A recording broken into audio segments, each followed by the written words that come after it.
Mbere ona thutha wa bururi kwigwatira wiyathi urimi wa mira ni ukoretwo wihandite wega kumwe gwa kuria urimi uyu ukoretwo na umithio ari kaunti-ini ya Meru.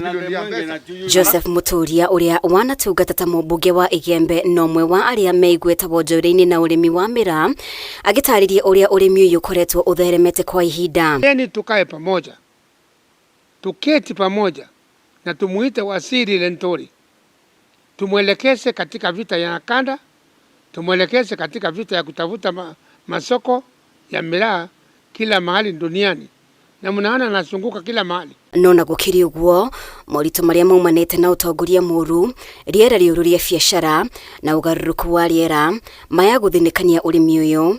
Muteteri wa ihoto cia arimi a mira Dr. James Mitheka agitariria uria thoko ya mira kuma guku bururi-ini nginya bururi wa Ngeretha ya haraganire. Miraa ni zao ambalo mbeleni lilikuwa linauzwa kote duniani mpaka mnamo mwaka wa 2012 ambapo soko zile za mataifa makuu kama Netherlands na Britain na hata Amerika zilipotea, na tukajaribu kupigana kidogo. Naona gutwika bururi wa Kenya ni wahotire kugashiria thoko ya miraa bururi-ini wa Somalia, itua ria thirikari ria kuhe marua ahuri biashara 5 tu thuguri-ini no ni wahingiririe arimi aingi. Siwezi beba miraa nipeleke Somalia, na nikipeleka miraa Somalia nitashikwa kwa sababu zile leseni zimeidhinishwa katika serikali ya Somalia ni 5.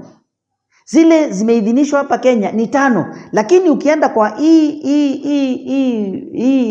web page tumepewa imis.go.ke utalipa leseni, lakini bila hii leseni kuidhinishwa katika serikali jirani ya Somalia uwezi peleka miraa. Miraa iko na maandui wengi ambaye wataki kuona hii miraa yetu ikiendelea ama hiyo msaada ikipita, na hata saa hiko wengine wamejitokeza. Togwo wiki ritirie koretwo ho ni marehi maiguru ma njoherera iharo-ini cia ndege undu uria arimi moritie ministry ya urimi eigirire, na ho utongoria wa kaunti ya Meru ugathike mawatho marumu ma kugitira wonjoria na urimi uyu. Tunaelekea miaka 2 tangu tuanze kulipishwa pesa ambayo haieleweki kwa airport, na vile tunaelezewa ni kwamba hii ni pesa ya serikali ya Somalia. Sisi hatuna ubishi na hiyo pesa, tunasema tu wacha ikue kitu ambayo inaeleweka. Sio lazima ati miraa ya kwenda Somalia ibebwe na ndege. Nani alisema ni lazima iende na ndege ndio ipashe ushuru katika airport? Tupewe leseni ya kupeleka miraa kupitia barabara zetu. Si tunaleta sukari kutoka Somalia? Si tunaleta maziwa kutoka Somalia? Ngiribotera Kameme TV, ritwa riakwa ni Mubi wa Shege.